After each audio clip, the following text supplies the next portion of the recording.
What's going on, YouTubers?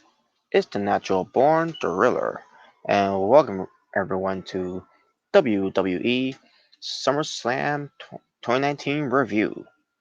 The show from August 11th, 2019. They were in Toronto, Ontario, Canada.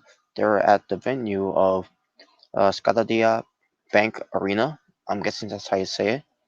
With the attendance of 16,904 WWE fans in attendance, where pertains to the brand of Raw, SmackDown, 205 Live, under the promotion of the WWE. So, let's talk about what happened on the pre-show. But before that, first off, you have Michael Cole, Corey Graves, and Renee Young, commentators for Raw. Corey Graves, Tom Phillips, and Barry Saxton, commentators of SmackDown. Vic Joseph, Nigel McGuinness, and Aiden English, commentators for 205 Live. Your ring announcers, Greg Hamilton, who's a ring announcing for SmackDown and 205 Live, and Mike Rome, in ring announcing for Raw. Your interviewers were Kayla Braxton and Sarah Scaraber. I think that's how it's her last name, but I don't care. Your pre-show panel has featured Jonathan Coachman, Charlie Caruso, David Otunga, Beth Phoenix, The Miz, Mick Foley, Booker T, and Jerry the King Lawler.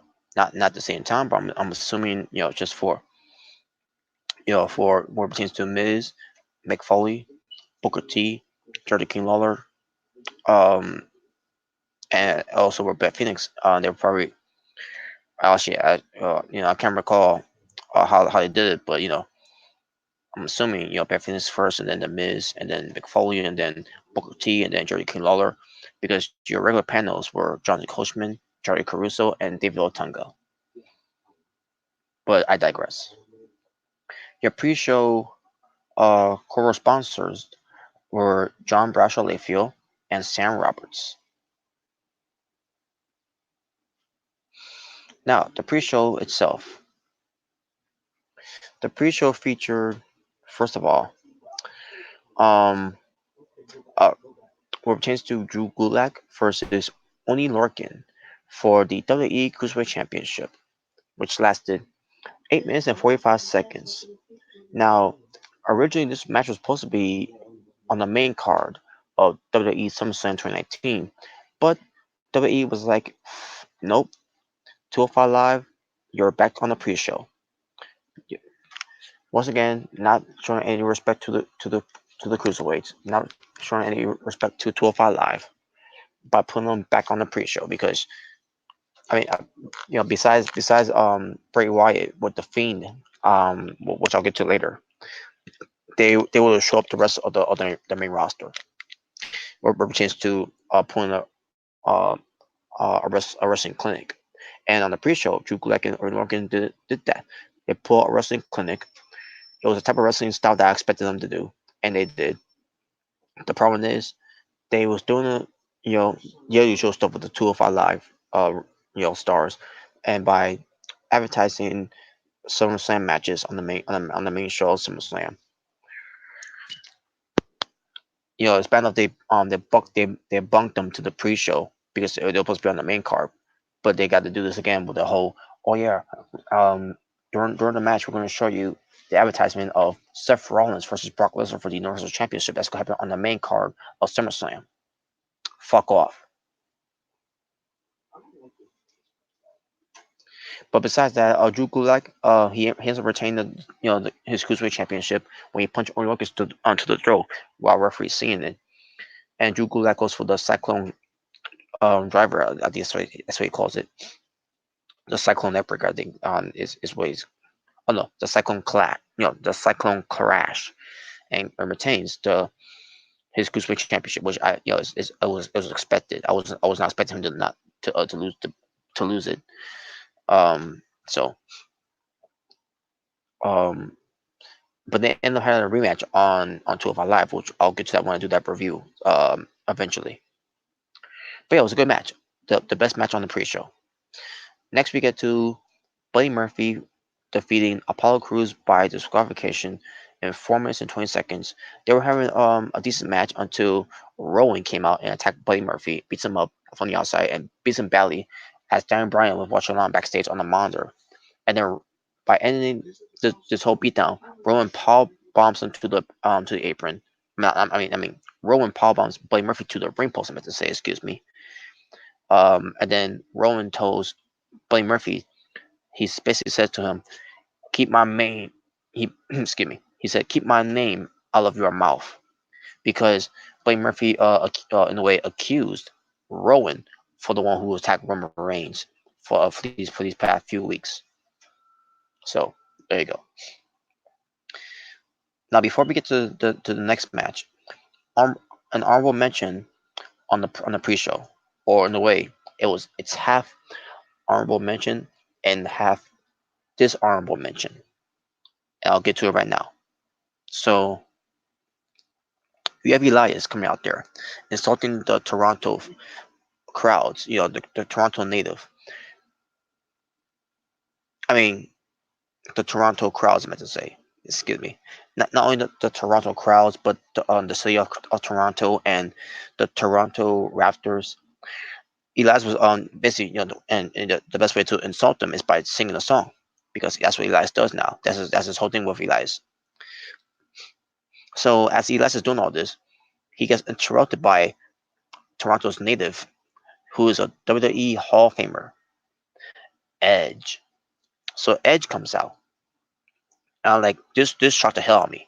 I was surprised to see Edge, coming out there to erupt of all people Elias, and as I'm watching this, surprised, a shocked look, when I had the shocked look on my face of Edge return, interrupting Elias. I thought to myself, wait a minute, they're wasting a Edge return on the pre-show? Are you kidding me? Unbelievable. But besides that, the crowds were going crazy. Were going nuts. They were going loudly for Edge. You would think we were back on the Attitude Era, or at least in the Ruthless Aggression era, with Edge being this massively over. My God, it was so insane. These crowds, obviously because they're in Toronto, but still, it was amazing. They was not reacting like this with what almost came out there, or with Trish Stratus coming out there, with Edge. It was a humongous pop. So Edge comes out there, and he looks great, by the way. Long hair, looks cool as always. Um, so he's in the ring with Elias. Elias is upset a little. Edge is just standing there looking at Elias, like looking like he's about to kill him. And I noticed there's no microphone in his hand. And I'm like, wait a minute, Edge is in the ring. He's interrupting Elias, and he doesn't have a microphone in his hand. And he's got the look on his face like he's gonna kill him, because he's the rated R superstar, right? So Edge runs at Elias with a spear. I shit you not, folks. Elias got speared by Edge, who's not even supposed to be taking bumps anymore, who's not even supposed to be wrestling anymore because of his neck issues that he had over the years, which is why it led to him to had to retire. With his whole no spinal injury that he has suffered over the years, when he was on borrowed time.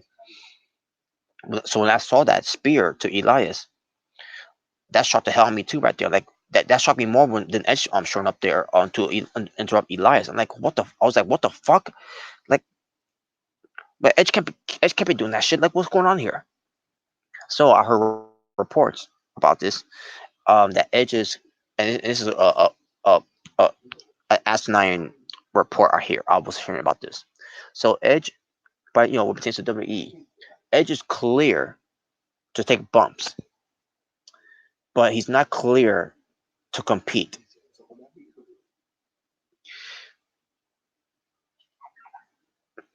That is the most stupidest thing I ever heard. and I got to call out New Japan Pro Wrestling where it pertains to this too, where it pertains to Shibata.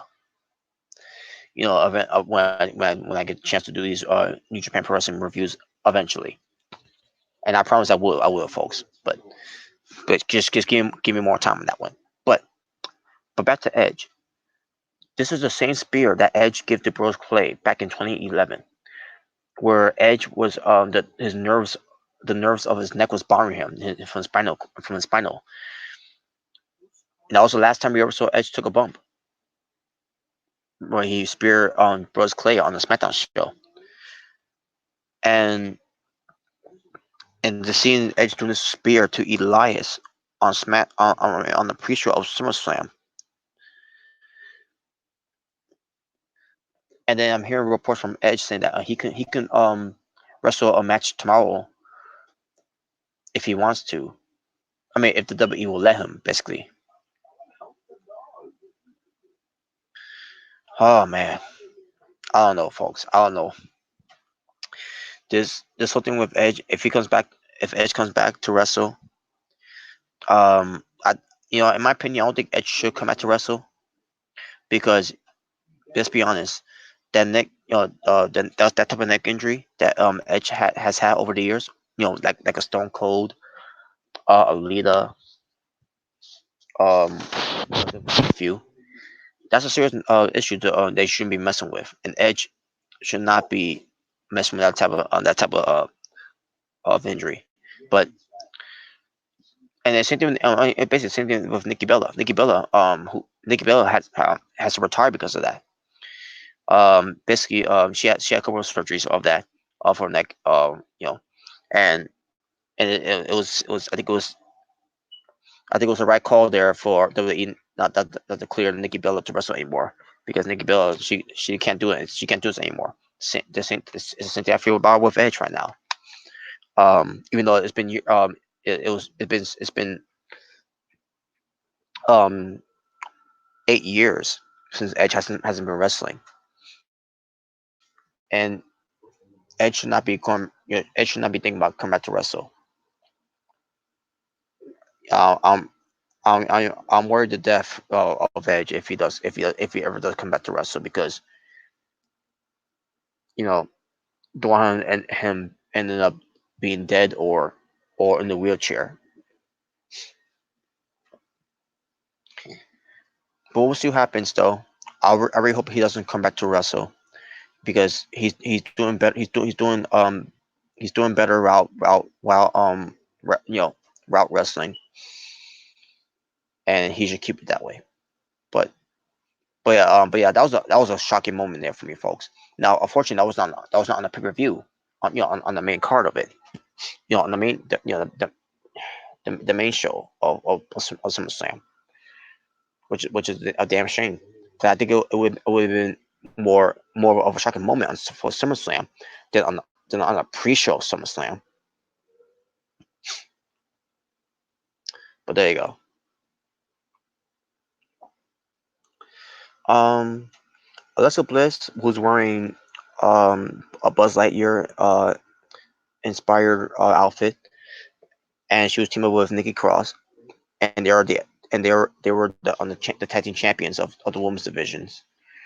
They were the WWE women's tag team champions versus the Iconics, Billy Kay and Peyton Royce. 6 minutes and 15 seconds. Match itself was decent. I mean, or in a way, it was okay. Didn't care for the match that much, anyways, because WWE doesn't really care about the women's tag team division. They don't care about the women's tag team belts. So why should I care? They make you not care about these type of things because of the way they've been using them and the way they present them is by not presenting them in a way. So um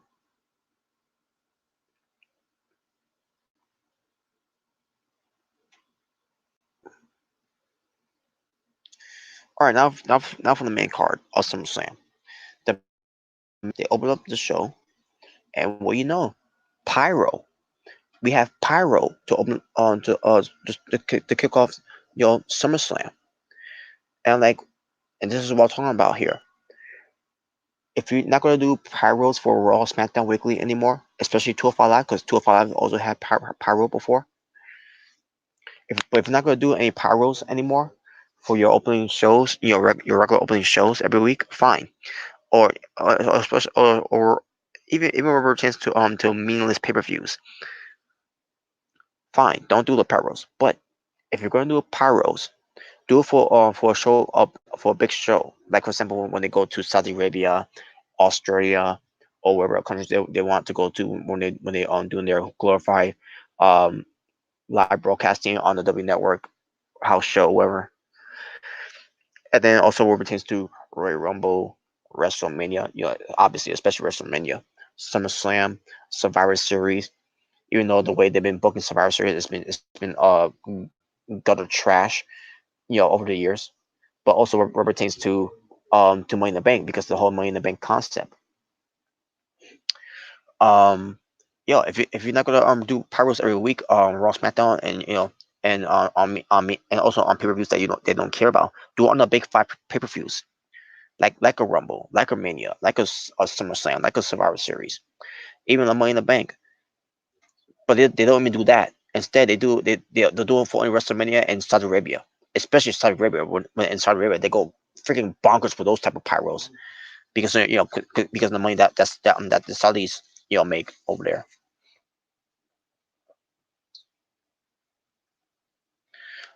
Central Man Network. I apologize for not seeing this. Um, but you wrote, don't want to see Edge wrestle again. That's my opinion. Exactly. That's the point I want to make. We shouldn't we shouldn't be seeing him wrestle anymore, because the last thing we need is for Edge to come back into the ring, and then the worst happens to him. And then you also say something about Central Man Network. You also said something about Nick injury ending careers like Austin, Nikki Bella, Edge, um, Page, Draws, and more. Like yeah, I do agree with that one. Draws, it was, what pertains to Draws, yeah, it in an instant, because of what happened, he ends up being paralyzed for life. So he was basically with Draws, he was basically unlucky.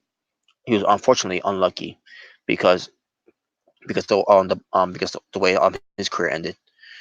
Um, and it wasn't D'Lo Brown's fault, in a way. It was not his fault. If anyone was to blame, it's the fan that do a drink in uh who do a drink at in the ring, I believe.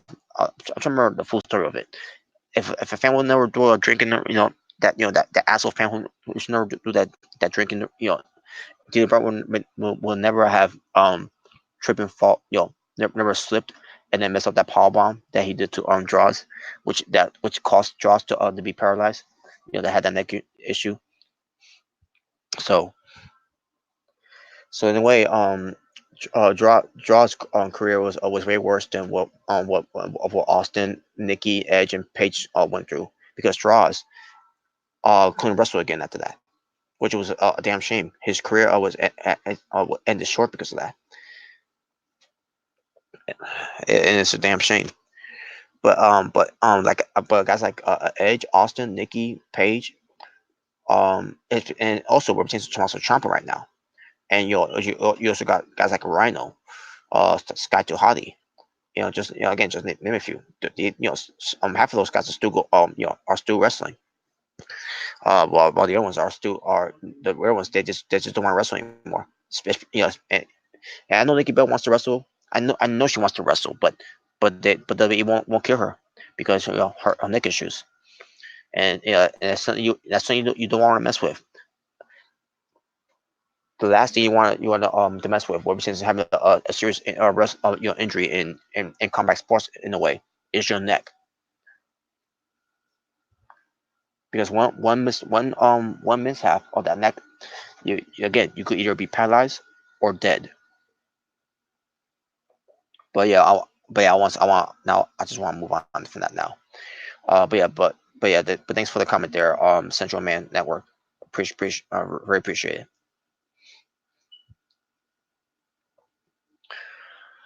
Okay. Now, what was it again? Oh yeah, the whole pyro thing. Yeah, if you could do pyros again, the big five pay-per-views, you could do that, especially routines of SummerSlam. So in a way, I appreciate those pyros for SummerSlam. All right, now let's get to the main card for the other matches.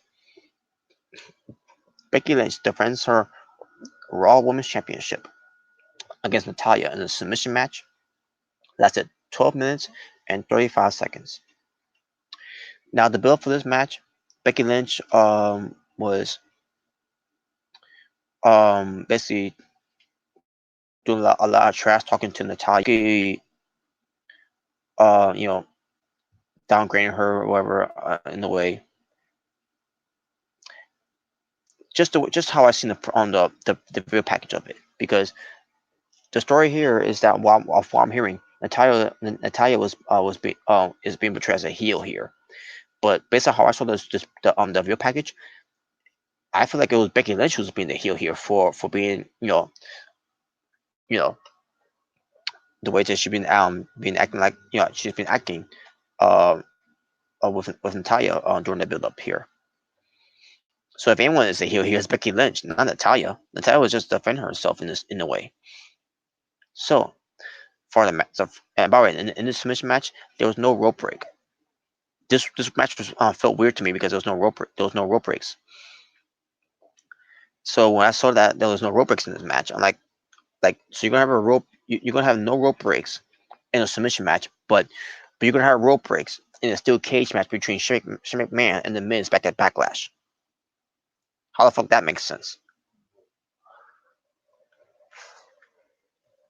I still haven't let that go, folks.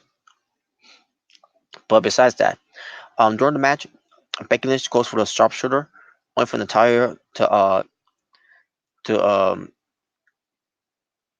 to immediately fire back with the disarm her to Becky Lynch, and Natalia goes for the sharpshooter, but um and then Becky Lynch counters into to disarm her, forcing Natalia to tap out to retain her Raw Women's Championship, which obviously it was there was not going to get the belt to Natalia. No disrespect to Natalia, but still, they was not going to give the belt to Natalia because Becky Lynch, she's over now. She's popular in a way. Even though it has cooled down a little bit, and on top of that, she's on the cover of 2K20. So not that I care about the video game anyways, but still, um, they're not gonna get the belt offer like that, for Natalia. Central Man Network. It's been 1 year since Becky Lynch heel turn at SummerSlam. That is true. You're right, and that was a big mistake when they tried to turn her heel. Um, well, actually, she was a heel, but I get what I mean there. They want us to sell us that she's a heel, but no, we did not want to take the bait, even though she was insulting the fans and all that.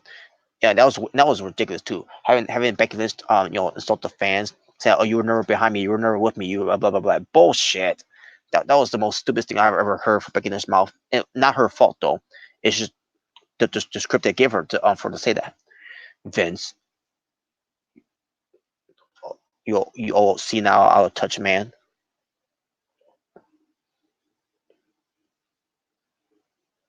or in a way, he should be called a senile out of touch old man. Just saying.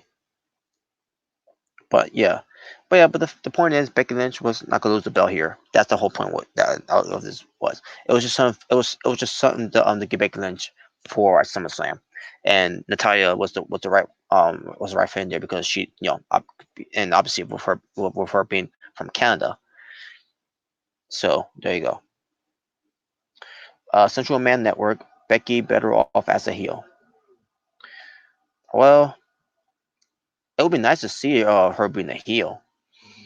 You know, if they would have done it right, because you're gonna have her turn heel on Charlotte Flair that people can't stand. Even I was getting to that point where I couldn't stand Charlotte Flair anymore, and that was last year. So yeah, you're right. You're right on there on Central Man Network. It would have been better if Becky Lynch would turn heel on someone else that we like. But WWE there, WWE doesn't know what they're doing, as always. Even with a senile, out of touch old man in charge. But anyways, um, next we get to Goldberg versus Dolph Ziggler. This match has 1 minute and 50 seconds. Now here's the match. Here's how the match was played out. Dolph Ziggler comes out first. He gets on the microphone and he said the word, "I'm a pro wrestler." He literally said the word pro wrestler. I'm surprised he didn't say I'm a sports entertainer. You know, but he's calling his promo that he's the best and all that and blah blah blah. And then Goldberg comes out and Goldberg does his entrance. With the whole thing with your security banging his door. And Goldberg did the right thing here by not banging his head on the door. Otherwise, he would have a concussion like he did from Saudi Arabia, which is why the match with him and the Undertaker was bad. And no, I didn't watch the match on the network. I didn't watch the show on the network either. I didn't watch. The only thing that I watched from that match, I mean from that show, excuse me, was the Battle Royal, Andrade and Finn Balor, and Taker Goldberg on YouTube though. Um, but there you go. But anyways, but this was the way for WWE to have Goldberg to redeem himself after that debacle from Saudi Arabia against Undertaker. And Undertaker, in a way, he redeemed himself too from Extreme Rules when he teamed up with Roman Reigns against Shane McMahon and Drew McIntyre. So the match began. Ziggler immediately goes for a super kick. Goldberg kicks out one. They got me there right there, folks. I like holy shit. I thought Goldberg was gonna lose right there to Ziggler right there. Like they convinced me right there. So whoever was the agent that booked this, great job because you convinced me that those Ziggler could have beat Goldberg right there. Like holy shit. And imagine the backlash too, by the way, for Ziggler being Goldberg. Oh man, they will never we will never hear and we will never hear the end of that. But there was another super kick, and Goldberg kicks out at one again. And Ziggler attempts for a third one, but Goldberg goes for a spear, goes for a jackhammer. 1, 2, 3. Under 2 minutes, Goldberg beats Ziggler. Then Ziggler taunts Goldberg. Goldberg responds because Ziggler got a microphone and everything. And then Goldberg gives him a spear. Goldberg leaves. He goes backstage. Ziggler taunts him again, only for Goldberg to come back out. He gives him, well, he thought about giving him the spear. He's like, nah, forget it. And then he runs the ropes, and then he spears Ziggler. And Ziggler, the way he sold the spear, he sold it like Shawn Michaels sold Hulk Hogan from SummerSlam 2005. It was that type of selling that Ziggler was doing with Goldberg. Oh my god, it was hilarious. But but knowing Dolph Ziggler, he is one of the best sellers. He what pertains to overselling. But yeah, and that was that. That was the match. Right call there, by the way, folks. Right call there, because Goldberg needed to redeem himself there. Central Man Network. It it was 30 each. Try and sell some tickets, filled the arena up. That was reason to bring Goldberg. Well, in a way, it kind of worked in a way because it did sell out more than NXT show. Represents to take over Toronto. But yeah, you got a point there though. Um, yeah, because Goldberg was the last minute um ca- um a last minute call there from to be part of the show, which was a week prior. They needed that 1 week to do so. So I think I think it did its job though. I think it did its job in a way. All right. Before I get to the match between AJ Styles being accompanied by the OC, which is Carl Anderson and Luke Gallows, where AJ Styles could defend his WWE United States Championship against Ricochet, which lasted 13 minutes.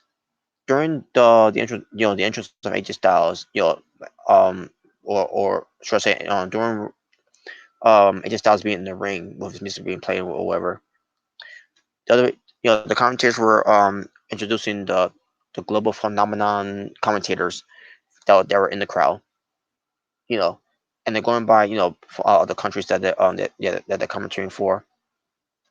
Also NBC R Truth, who's the 24/7 champion with Carmella, for whatever reason they were in there, and then also Drake Maverick shows up.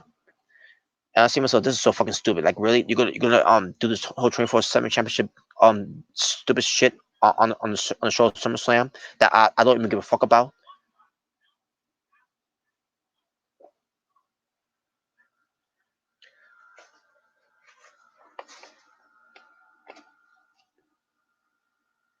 Jesus Christ, man, I hate that 24/7, that that's disgusting green over overrated championship belt.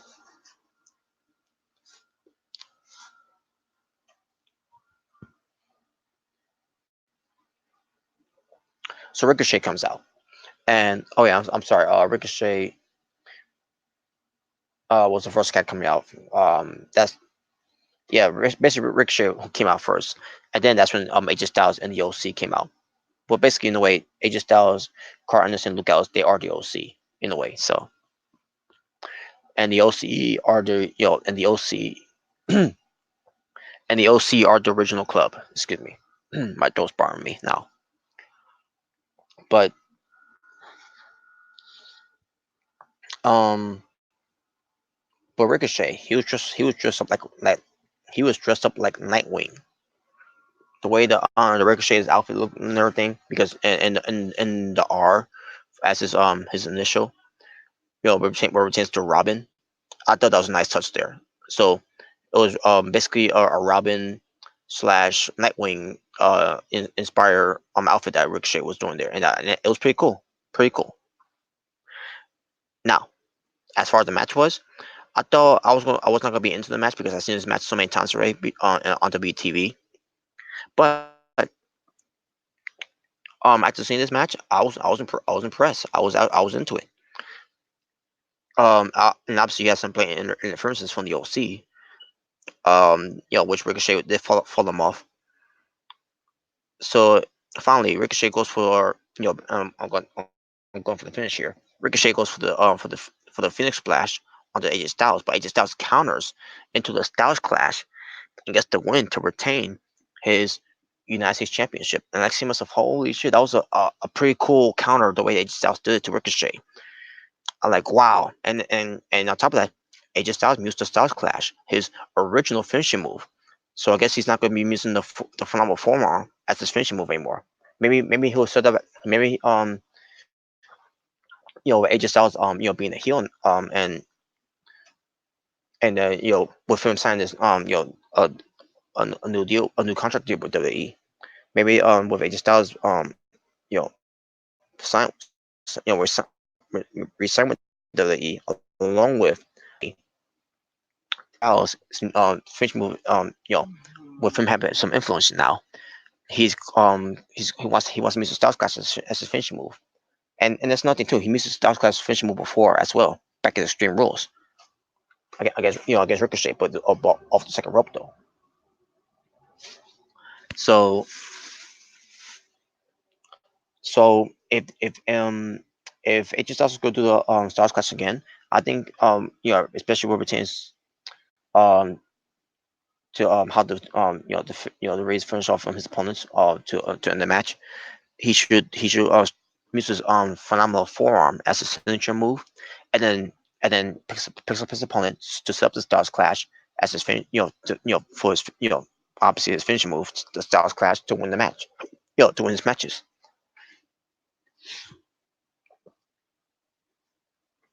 That would be more beneficial for AJ Styles. But after the match, AJ Styles ordered the OC to take out Ricochet with them, and that's what the OC did. They took out Ricochet after the match with the Magic Killer, the finishing tag team moves, and yeah, there you go. They bury Ricochet. I'm just kidding. Ricochet is not buried, but for I know, maybe he is. I don't know. All right. Bailey, the SmackDown Women's Champion, versus Ember. Excuse me, Ember Moon, and and the match lasted 10 minutes. Match itself, it was decent. I I, I was into it, but the problem is, uh, WWE did a terrible job building this matchup. I don't even know the reason why they're fighting, other than Bailey chose Ember Moon because Ember Moon hasn't got a fair share, hasn't got an opportunity since coming to the main roster. And I say myself, that's the story. That's why you're fighting. Stupid. I'm sorry, it's stupid. But the match itself was pretty good in a way. Um, but I gotta say this: Ember Moon's entrance, she looked like she was Shao Kahn from Mortal Kombat of what she was wearing. So, but as far as the match was, yeah, it was yeah, these two look like they could draw together.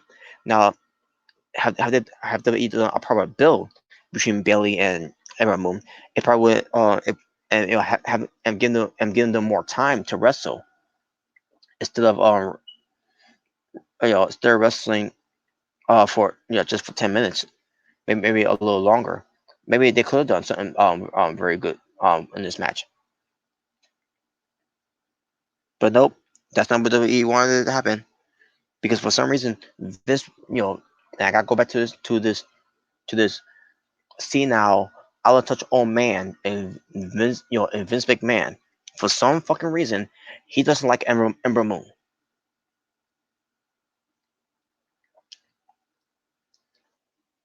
So sure enough, Ember Moon loses to Bailey with the Bailey to Bailey off the top rope to Ember Moon and retains the women's championship.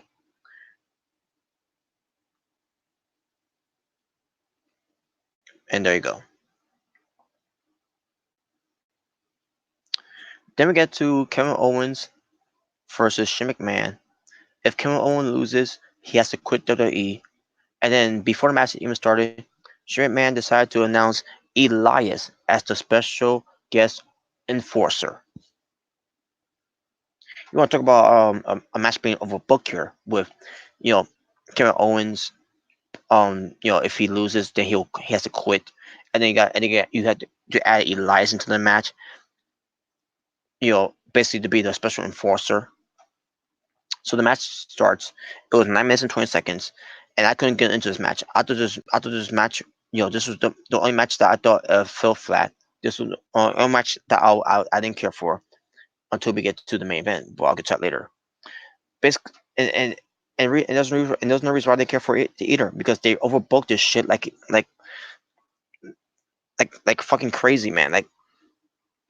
Because again, Kevin Owens' career is on the line. Shane McMahon introduced Elias as the enforcer. Elias kept interfering. You might as well have Drew McIntyre out there, and then you could have Roman Reigns come out there then you could have Buddy Murphy, and then you could have Chad Gable out there, and you could have Shelton Benjamin out there. Hell, you could even have the 24/7 roster out there to get involved too. Like you might just well you overbook this shit like this fucking matters. This was the only match that they fucking overbooked, and it was fucking garbage.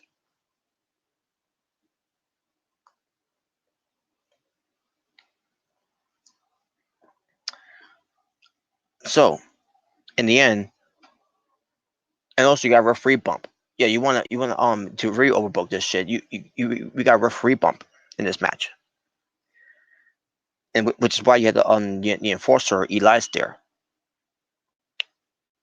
So we get another referee running down there.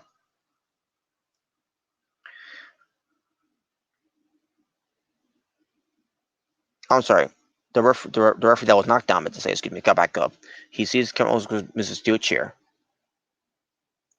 and then Kevin Owens gets the chair to the referee. Then Kevin Owens goes for a low blow to Shane McMahon and gives him the stunner and gets a 3 count to win. And I was like, thank God this match is over. Because for one, I knew Kevin Owens wasn't going to lose.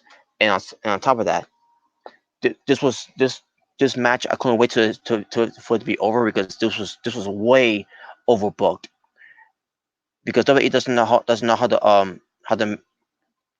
book a match where pertains to make me care about this match at all. I didn't care two shits about this match at all. Horrible.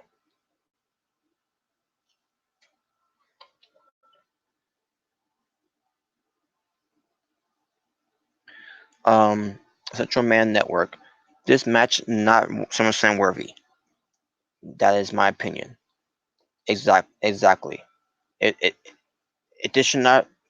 Our has seen Sami Zayn versus Aleister Black, which probably they bunked that off the card, and they decided to give it to you guys that watched it on SmackDown on the Go Home shows of SummerSlam.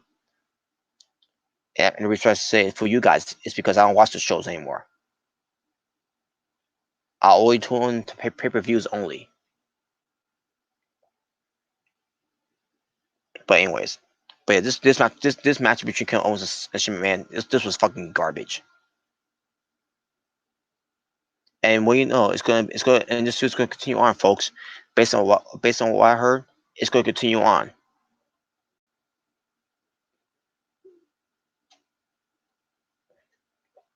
Charlotte Flair versus Trish Stratus. 16 minutes and 40 seconds the match lasted. This match was good. This was the after seeing that debacle of a terrible match between Shane McMahon and Kevin Owens, I needed a match to wake me up here, and this was the match to do it. Charlotte Flair versus Trish Stratus because it's new and fresh. Shane McMahon and Kevin Owens was a match that I've seen 2 years ago.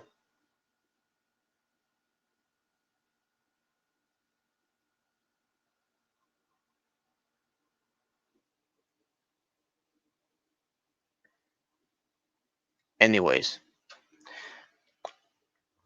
so yeah, this was a good match. Trish Stratus was selling her ass off for Charlotte Flair. And I gotta say this too, by the way. Yeah, Trish Stratus kept overselling for Charlotte Flair, and the referee kept checking up on Trish Stratus, saying, "Are you okay? Are you okay?" And I'm like, "Of course she's okay. She's selling. That's how she sells. This is how Trish Stratus always sells. Even back in the Attitude Era, even in the Ruthless Aggression era. That's how she sells. She sells she's struggling against her opponent. She's not selling. She wasn't acting like that because she's seriously hurt. She was selling, and obviously the referee's job is to make sure they're okay. But at the end of the day, she's acting like she's struggling. And on top of that, she was doing a good job, and she was doing a good job struggling against Charlotte Flair because Charlotte Flair is taller than Trish Stratus, stronger than Trish Stratus.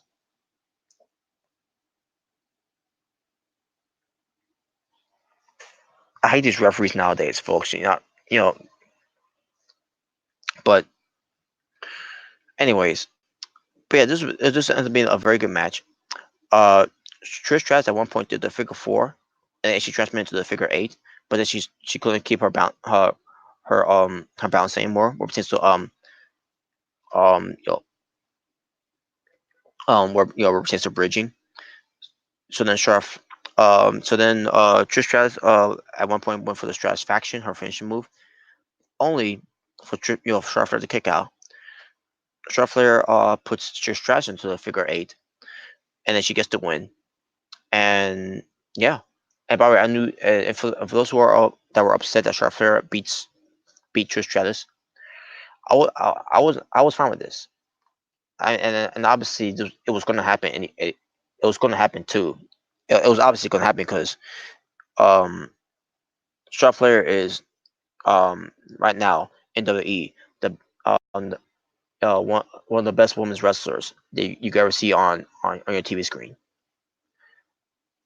As far as who's a better wrestler between Charlotte Flair and um Tessa Blanchard, I'm gonna go with Tessa Blanchard. But back to this here. Charlotte Flair beating Trish Stratus, I didn't have a problem with this. Um, and on top, because Charlotte Flair is one of the best female wrestlers you could ever see against one of the greatest of all time in Trish Stratus.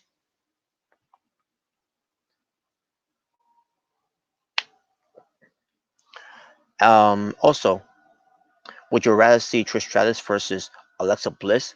Because where it pertains to Alexa Bliss, she's fucking garbage in the ring. Refuse to take hits and not fit into moves and everything. And the way and I talked about this before, but pertains to Alexa Bliss versus Asuka at one point. And it's not just with Asuka; it was also with Charlotte Flair at one point from that last year, or I mean, not last year, 2 years ago, from Survivor Series.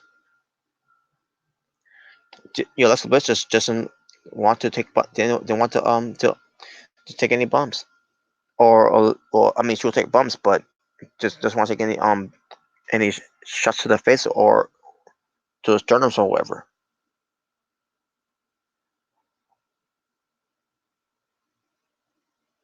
So, in a way, where it takes to Charlotte Flair and Trish Stratus, those two were feet into moves from left to right in this match.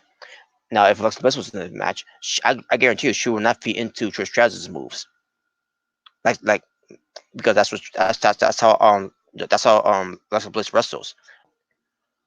But yeah, Charlotte Flair winning, then I didn't have no issues with that because for one, it was a good match that I've seen in a while. One second, folks.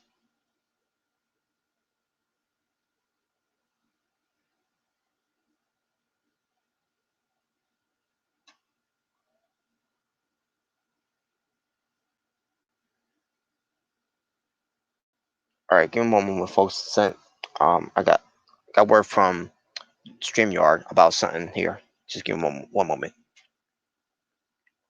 Let me just check something here.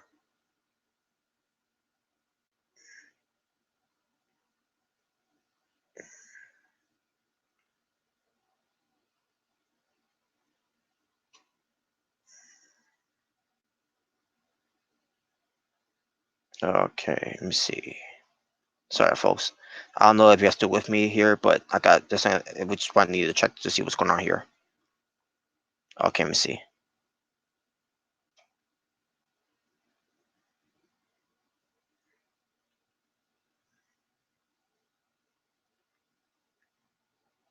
Okay, let me see. Sorry, folks. I don't know if you're still with me here, but I got. Okay, are just fine now. My apologies, folks. But I had to check to see what's going on with that. So thank you, StreamYard, for showing me this here. Because from my broadcast studio right now, it's telling me there's some issues. But I will look back at this to see what was the issue of it. But anyways, but back to the Charlotte Flair Trish Stratus, good match. I and then Trish Stratus after the match, she got standing ovation, and Trish Stratus, of what I heard, she wants to have another match, which I agree. I will not be mad at that. I will not. I would love to see more of Trish Stratus matches. In this day and age, because Trish Stratus, she can still go. She can still go, and I would love to see more Trish Stratus wrestling. Just hope WWE doesn't overexpose her like they do with Shimmy McMahon. Just saying. All right. Next match, we get to the WWE Championship. 16 minutes and 45 seconds. Kofi Kingston defends his WWE Championship against Randy Orton. And during the match, Kofi Kingston was getting Kofi stupid chants from the fans, and then they also got some fans that were chanting Randy sucks. Basically they were doing dueling chants of Kofi stupid, Randy sucks. Kofi stupid, Randy sucks. Kofi stupid, Randy sucks. That was the chant they were doing, and I thought that was hilarious. But as far as this match was, it was decent. For example, Randy Orton going for multiple side slams to Kofi Kingston on the broadcast table. Randy Orton went for a superplex to Kofi Kingston, only for Kofi Kingston to counter into a tornado DDT for a near fall. Randy Orton goes for a RKO in midair, only for Kofi Kingston to roll out of the ring. And as Randy Orton, sees roll out of the ring, and Kofi Kingston's family were attendants, by the way, in the front row seat there. Randy Orton was basically taunting Kofi Kingston's family, and then this led to Kofi Kingston to snap and go after Randy Orton. They both start and then both of them end up being counted out. And I say to myself, are you fucking kidding me? So you know, the fact it's not the fact that that the match ended with Kofi Kingston retaining. It's that the fact that the match ended by a double countout because Kofi Kingston was so emotional. He was so emotional that when he saw Randy Orton taunting his family, that he lost his emotions and beat up on Randy Orton on the outside, and he started using a candlestick to wheel on Randy Orton, and I'm like, this is fucking stupid. Like, are you fucking kidding me?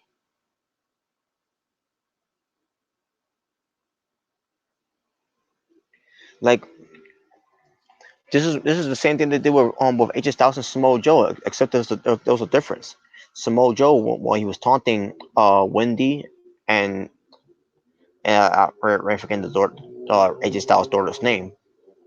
Um, but basically, when Samoa Joe was doing that to AJ Styles' family, it was all about Samoa Joe, wanted to get to win with Wendy, you know, because Samoa Joe's like, Daddy's not gonna be home, but I'll be your new daddy to Wendy, and that AJ Styles snaps, and then he starts going after Samoa Joe, and he got disqualified. Now, did I like that ending of the match? No, because where retains to Samoa Joe versus AJ Styles for the WWE Championship at SummerSlam last year, that was a damn good match because obviously Samoa Joe and AJ Styles wrestled each other before they got to WWE, but they were having a great match, and then their way to get out of that situation is by AJ Styles getting himself disqualified to retain his WWE Championship. So basically, Samoa Joe wins, but doesn't win the belt. And then you get to this year's SummerSlam with Kofi Kingston being WWE Champion versus Randy Orton, where Kofi Kingston and Randy Orton has a decent match. It wasn't that great at all. It wasn't even good. I was not invested that much of it. I was more invested of the fans chanting Kofi stupid than what I was to this match. And then make matters worse. You have Randy Orton taunting his family for no reason at all. And then Kofi ends up losing his mind, and then they both get counted out. And that's how you protect Kofi Kingston's power reign of still being WWE champion. That's your solution out of the situation. Well, it doesn't help at all because they're going to continue this feud between Kofi Kingston and Randy Orton for the next pay-per-view. Clash of Champions.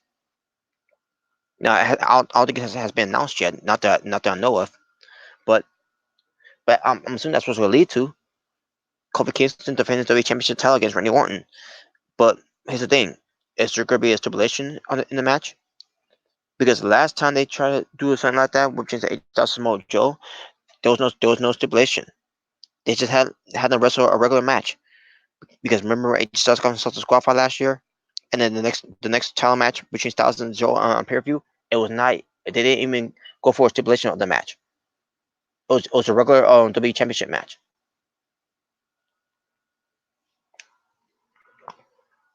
So I don't know what direction they're gonna go here with this one with Kofi Kingston and Randy Orton, with Kofi defending his title against Orton again.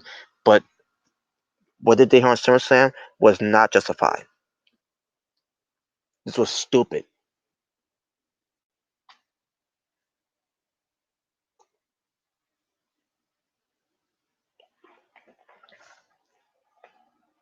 And yes, Central Man Network, I agree. Give up the Kofi WWE title reign because Kofi Kingston as WWE champion is not working. And there's a reason why it's not working too, because he's New Day Kofi Kingston. With pancakes, bootios, skipping, gyrating, fruity colors, all that bullshit that on the New Day's doing. That's my reason why his WWE Championship reign is not working out that well.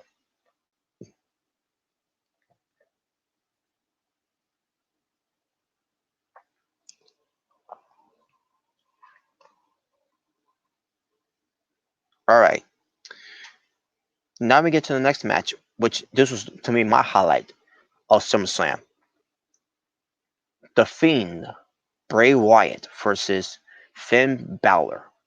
This match lasted 3 minutes and 25 seconds. Finn Balor was wearing all white, and then finally get to the introduction, the entrance, for the Fiend, Bray Wyatt. First of all, is they start off with the Firefly Funhouse intro, with the whole, I can't believe I'm doing this, but we're really glad that you're our friend, and this is a friendship that will never ever end. There you go. And then it started having some malfunctioning because all of a sudden everything's was which is just designed that way. Basically what pertains to the Fiend coming out.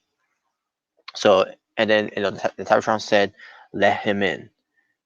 Basically the whole "let me in."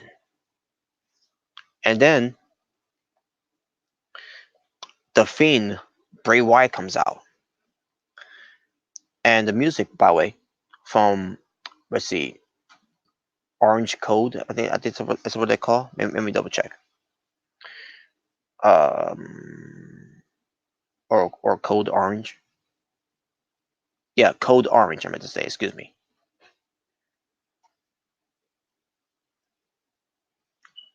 And Code Orange is the our are our band that playing a theme song for Bray Wyatt called "Let Me In." Basically, recreating, or I won't say recreating, but remastering, or basically like a rock heavy metal version of Bray Wyatt's old theme, which is what was his old theme?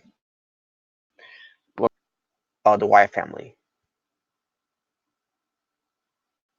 Fear in Your Eyes, something like that. I don't remember what it's called, or uh catching camera. No. In fact, let me try to find maybe try to find that too. Actually, sorry, folks.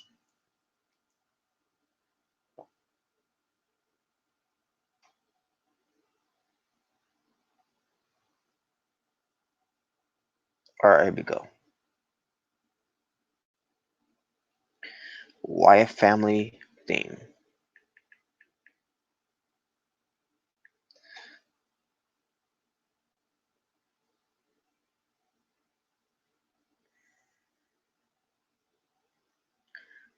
All right, live in fear. Okay, yeah, the Wyatt family's theme, live in fear. And now it's been retitled, "Let Me In," because it's gonna be from Code Orange instead of instead of the other bands that sang for the White Family, which I don't see their names here, but I'm not gonna look that up either. So I don't want to go too on this, folks. But anyways, um,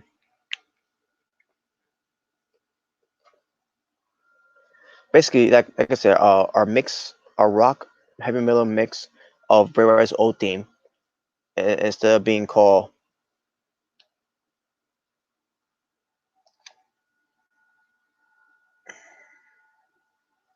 Live in Fear, it's called "Let Me In," and that's the new theme for Bray Wyatt.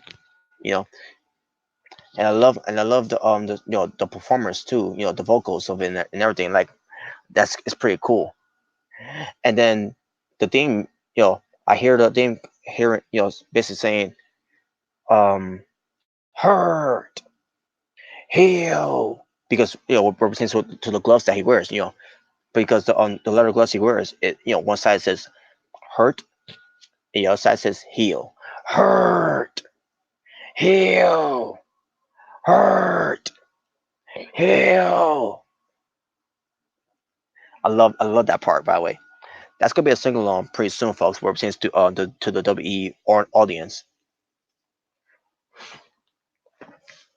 Um, but Bray Wyatt comes out, as the Fiend, and he has a lantern of the head of Bray Wyatt with his mouth open, wide open, with the lights, in the head of Bray Wyatt, and his eyes sewed shut, and he, also with his hair, the dreadlocks. Basically, that version of Bray Wyatt was killed since he was taken off TV last year. That Bray Wyatt has been killed, since last year. That's the way I envisioned it when I basically represents this whole new persona of Bray Wyatt with him, still having dreadlocks and all that, but dye his hair and and shave the size and whatever in the way, and obviously it's shown when he was doing his Firefly Funhouse and all that. And then and then on top of that, introducing um the where he meets when Bray Wyatt used to be a bad man, when he was part of the Wyatt family and all that. And and now with him being being a nice guy as his as this Mr. Rogers of the WWE, with his red sweater. um and then he introduced the Fiend from that Firefly Funhouse, which I believe was what, episode 3 or episode 4 it was. I'm assuming it's episode 4. But when he showed the Fiend side, that's his, that this is basically Bray Wyatt going beyond bad of what he used to be, and he's shown how evil he can be. So, but yeah, the entrance though was pretty damn cool. The theme music, or in a way the theme song, the the the atmosphere, and Bray Wyatt still got his fans out there, but their cell phones light up, the fireflies. It was just insane, folks. And yes, Bray Wyatt wrestles with the mask on as the Fiend. It was insane.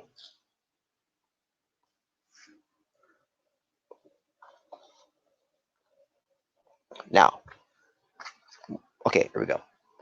As far as the match was, folks.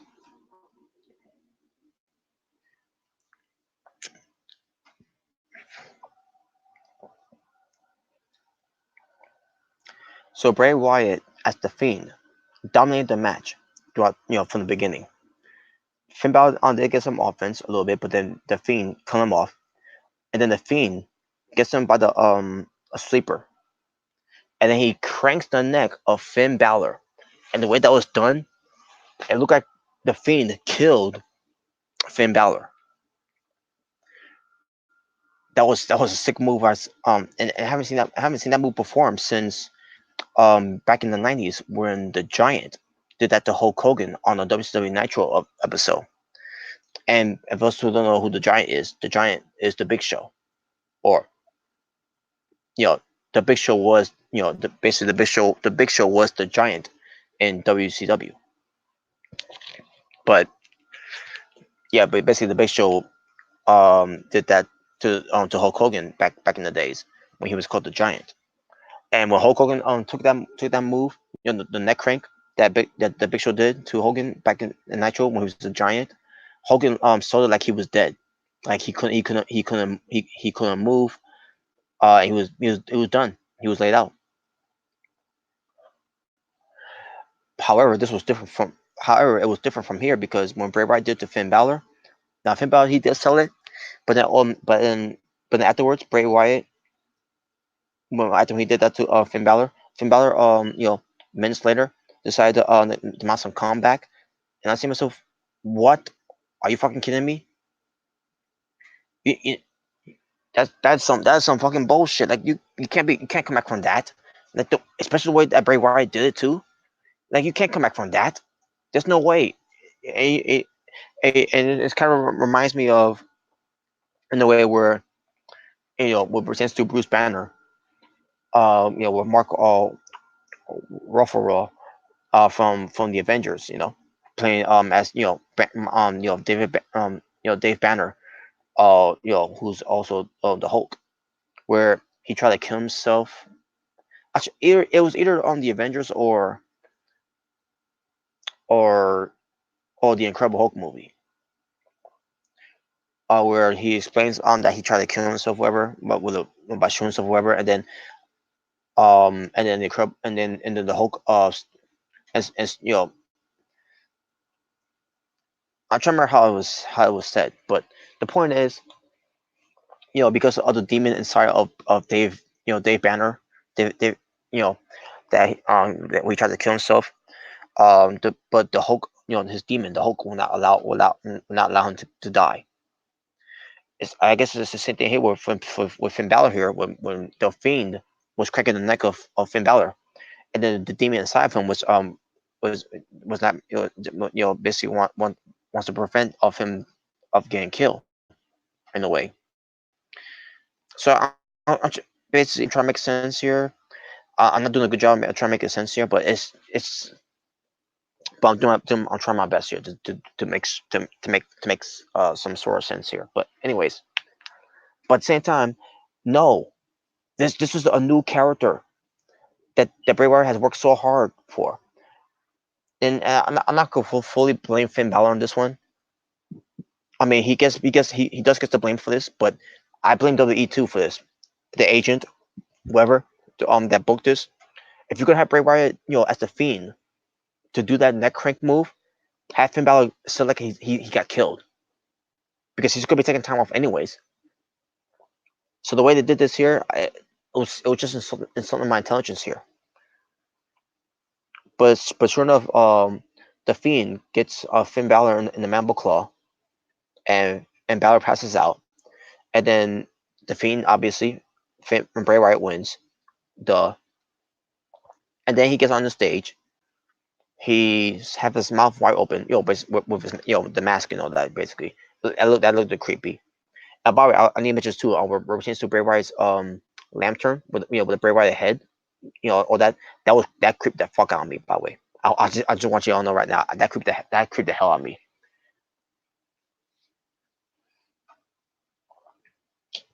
But it was cool. In a way, it was cool. Central Man Network, give Bray Wyatt a chance. I agree. Give him a chance. This for some reason fans are into this character, of Bray Wyatt. When he first started the whole Firefly Funhouse, but then also when he introduced the Fiend, now all of a sudden they're on board with Bray Wyatt because because finally they got something here with Bray Wyatt where it he brings some cool elements back into the WWE. So yeah, but maybe also talk about this too now. After the match, they go back to Finn Balor in the ring, and Finn Balor is struggling. He's moving. And I say to myself, no, Finn Balor, you're not supposed to be struggling. You're not supposed to be moving. You're supposed to be selling for this new monster character in the Fiend. You're not supposed to be moving. You're not supposed to be struggling. You're supposed to be lay there like you're dead. You're supposed to protect the character of Bray Wyatt, the Fiend. You can't be doing that. And again, I don't fully blame Finn Balor. I blame the WWE for this too. You how you gonna bring out the Fiend for what he did to Finn Balor in this match, cracking his neck and then beating him and all that, only for Finn Balor to start selling a little bit. The only way you have Finn Balor selling the Fiend is by having him sell that like he got killed, laid out.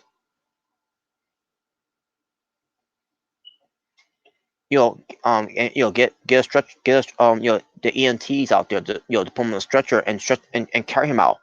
That's how you should sell Finn Balor being destroyed by the Fiend. That was so stupid.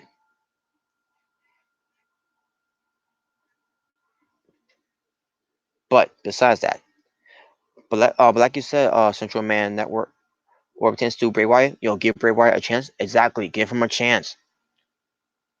If they haven't been fucking him, if they haven't been fucking him over the years when he first came in with the with Luke Harper and Eric Rowan, what pertains to the Wyatt family, and then we added in Braun Strowman into that faction as well. A few years later,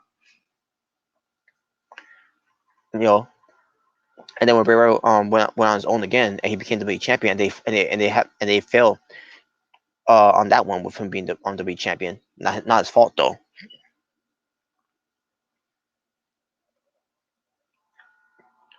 So this is found, this Bray Wyatt right now as the Fiend. The Fiend, Bray Wyatt, is the best thing going on right now. Next, oh, and especially what pertains to his Firefly Funhouse. That is one of the best things that WWE has got right now. Don't fuck it up, because if you fuck this up, you're done. And at this point, you might as well let Bray Wyatt. At this point, you might as well let Bray Wyatt go.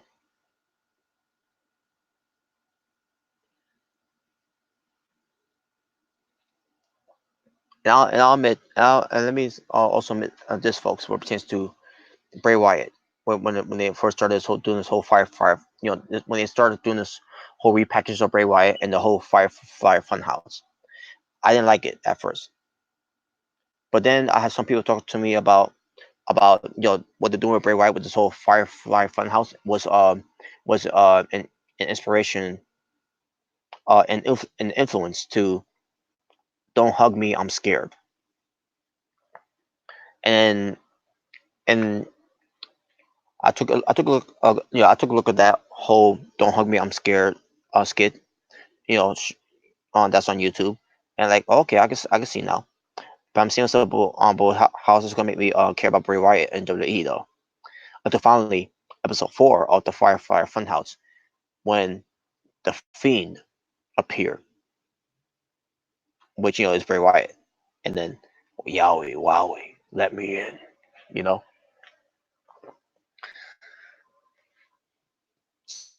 So yeah, I'm trying to say here is that it's this whole thing with Bray Wyatt right now it's turned around for me, and which is why WWE needs to capitalize on this. They need to go all the way with this. They cannot fuck this up, because if they fuck this up, then that's it. That's you can't, basically, you just made Bray Wyatt as a major star with this thing. Bray Wyatt could just leave WWE right now and just do things on his own with with the stuff that he done. Basically he's got full control of this, by the way. Of what I've heard, he's got full control of this. Obviously with some help with Undertaker and some other guys as well. From who trying to remember from what Hollywood studio that he did. What was just the horror stuff. But there's no influence in Vince McMahon from this at all. Which that's the a positive thing there. It should not be involved in the hands of Vince McMahon. Hell, if you give Bray Wyatt this type of freedom, to do this type of shit, you could have done the same thing with Matt Hardy last year with this whole walking, or should I say 2 years ago, in a way.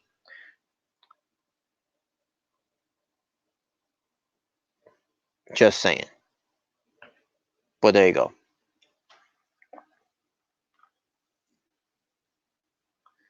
And yeah, and the whole thing with Bray Wyatt, with the whole Firefly Funhouse and the Fiend and all that, the whole persona, he's selling a lot of merch, and it's selling like hotcakes.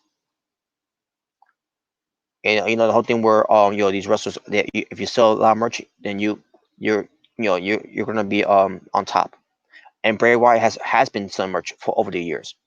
And with this whole Firefly Funhouse thing, the whole Fiend, it's making him more money than has ever been doing before. And I imagine if they would sell the lantern of Bray Wyatt's up, the head the Bray Wyatt head lantern, that would definitely sell if they would think about selling that one. But now that's the thing too. What's going to be the price of it though? Because WWE's goes overboard with the prices. So because you got the Fiend mask that's close to $50. I ordered the gloves that says hurt heal. As far as the mask, I'm gonna wait until this week coming up to order the mask. Um, because that because this whole I love this gimmick. I love this character. I love this persona of Bray Wyatt, the Fiend. It's something that this is one of the best debuts since the Big Red Machine Kane from '97. But there you go. So yeah, the best thing that was going on SummerSlam for me was Bray Wyatt as the Fiend, and I loved it. All right, the main event time now. Seth Rollins defeat Brock Lesnar, who was being accompanied by Paul Heyman. Brock Lesnar defended his Universal Championship and lost it to Seth Rollins in 13 minutes and 25 seconds. Um, Seth Rollins attempted attempted out of a suplex attempt and performed the curb stomp for a near fall. Seth Rollins went for two super kicks, attempted another curb stomp, but Brock Lesnar catches him into an F5. Lesnar performs German suplex, vertical suplexes on Seth Rollins. Seth Rollins performs a frog splash to Brock Lesnar through a Spanish broadcast table. Then a frog splash. Another frog splash. And a count or curb stomp in the ring for a near fall. Rollins goes for a third curb stomp, only for Brock Lesnar catches him for a second F5. However, Seth Rollins counter and perform a super kick and a third curb stomp to get 3 count in the win. And your winner and new Universal Champion, Seth Rollins. And there you go. Don't care. And yeah, there you go.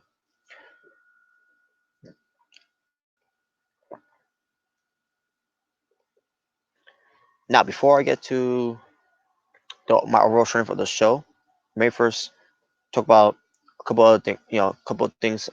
Before I also talk about the highlights, and that is actually let me get the highlights out of the way first. Okay, so here we go. I'm not going to include promo of the night because I don't want to. Because and be honest with you, there were some promos that was cut on the show, but I really didn't care about the promos that much anyways. I did pay attention to Trish Stratus, and I can't remember who else cut a promo too as well, but Trish Stratus, I thought she did a good job cutting a promo on that night. So, but I'm not gonna do any promo of the night though. So here we go. Swerve of the night. And I'm only going for the main stuff, not for the pre stuff. Now, if they would have added the edge returning on the main stuff, it's still on the pre stuff. I probably would have had this be Swerve of the night. So, but Swerve of the night, we'll have to go to. Let's see, Swerve of the night. What should be Swerve of the night? For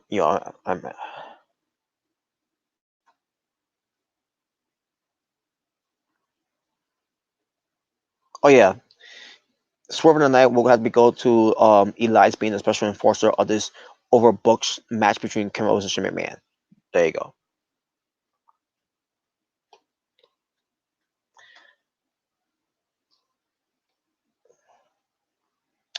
My moment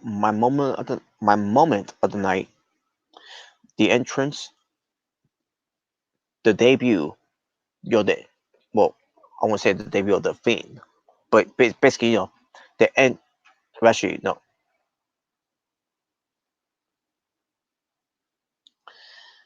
In fact, what could be, in fact, I'm gonna let this be the moment. Sorry, folks. I'm trying to think about what could be my moment of the night. Okay, you know what? My moment of the night is, is seeing the Fiend Bray Wyatt. That's my moment. That's my moment of the night. Now, the entrance of the night for me will be have to be the Fiend Bray Wyatt with the whole lantern, and still have the Firefly Funhouse. Yeah, I mean, still have the Fireflies, fans, in the crowds, what pertains to on the lights being, where pertains to the arena being dark, and the new theme for Bray Wyatt, "Let Me In" by Cole Orange. So yeah, that'll be, the Fiend Bray Wyatt. That'll be interesting tonight. Moving the night, the Neck Crank by, you know the Fiend Bray Wyatt. Finisher of the night, I'm gonna go with AJ Styles Clash that he caught Ricochet in midair when Ricochet went for the Phoenix Splash. So that'll be finish of the night for me there. Performance of the night, Trish Stratus, because the way she was selling for Charlotte Flair. Match of the night, um, I'm gonna go with Charlotte Flair and Becky. I mean Charlotte Flair and Trish Stratus. That's my match of the night. And there you go. Now, before I get to my overall showing of the show, let me first talk about who what pertains to the show at all. Um, so you have Roman Reigns on the poster of SummerSlam 2019, and he wasn't even on the show. I mean, he was mentioned on the show, but other than that, he was not even mentioned on the show. He was not even part of the show. But yeah, they mentioned Roman Reigns on the show about him being attacked and everything, and who's trying to kill him and everything. And like, oh my god, this is so stupid. So yeah, no Roman Reigns, even though he was on the poster of SummerSlam, but not no Roman Reigns, but he was mentioned. Oh wow, he was mentioned. Big fucking deal. No Samoa Joe, who was part of SummerSlam last year in the W Championship, and 2 years ago part of the Universal Championship match, which was a main event. But this year wasn't even part of the show. No Shinsuke Nakamura, who's the Intercontinental Champion. My worries right there was that, well, Nakamura being Intercontinental Champion, that was going to do nothing with him, and sure enough, that this was proof right here. He was not even part of SummerSlam. No Daniel Bryan, even though he was on the pre-show, watching on the monitor where Rowan beats up on Billy Murphy. Oh yeah, that was worthy, right, for Daniel Bryan's time on SummerSlam. No Braun Strowman, even though we're supposed to be seeing this push for Braun Strowman for 2019, and he was not even on SummerSlam.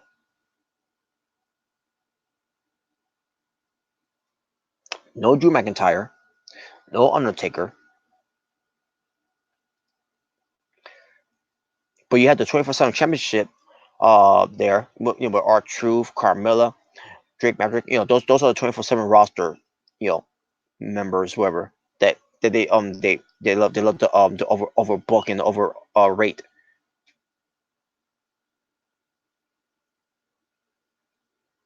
Drew Gulak and Ori Lorcan was bumped on the pre-show because they were supposed to be on the main card of it, but they decided to bunk them on the pre-show.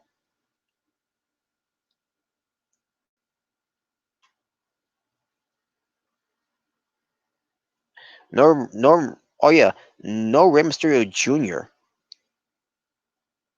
You want to talk about not being utilized on this pay per view? No Rey Mysterio Jr.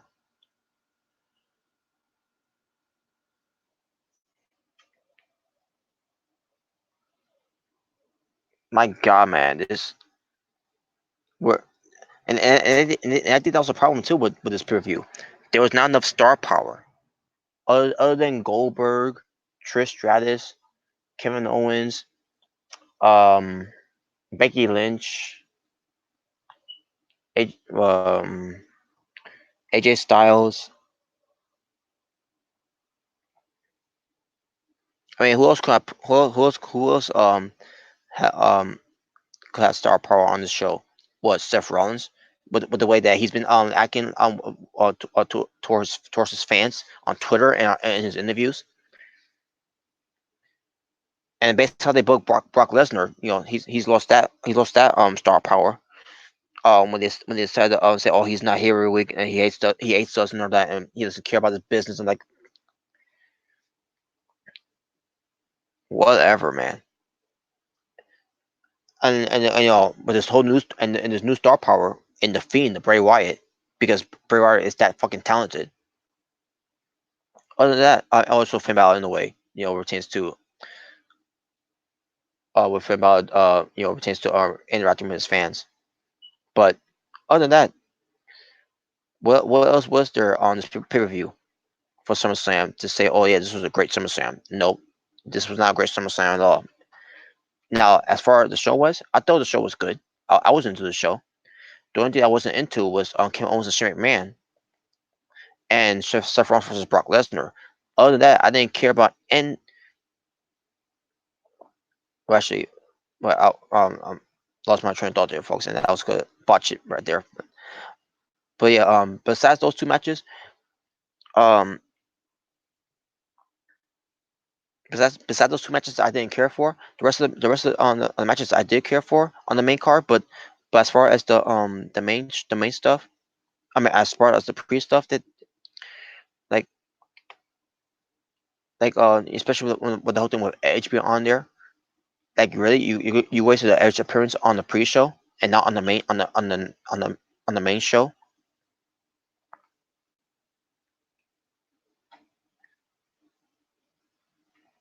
So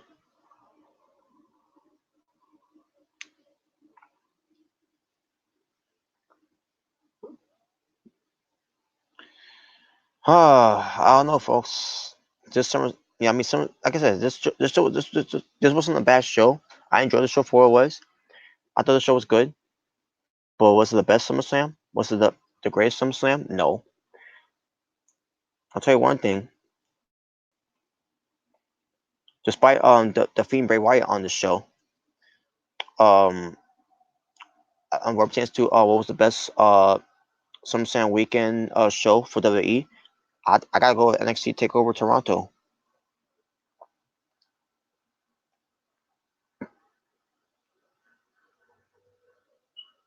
Nothing really stand out for me on SummerSlam except for the Fiend Bray Wyatt. Because again, the Fiend Bray Wyatt is the best thing going on right now. But I got a feeling, somewhere down the line they're gonna find ways to fuck it up because it's in the nature to fuck things up anyways. But my overall strength for the show itself, I'm gonna go a 7.5 out of 10. It's a high, yeah. I'm giving it a higher grade for pay per view a W pay per view. 7.5 out of 10. I'll give it. I thought the show was good. Could have been way more better if if if they would have tried harder to the better build up for it as well. And on top of that, a poor job of promoting SummerSlam this year. And I thought last year's build up was better. The way that they promoted it. But I digress. But there you go, folks. That's my WWE SummerSlam 2019 review. With that being said, thank you for watching. And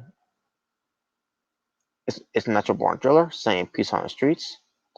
For this was your WWE SummerSlam 2019 review. Till next time, take care.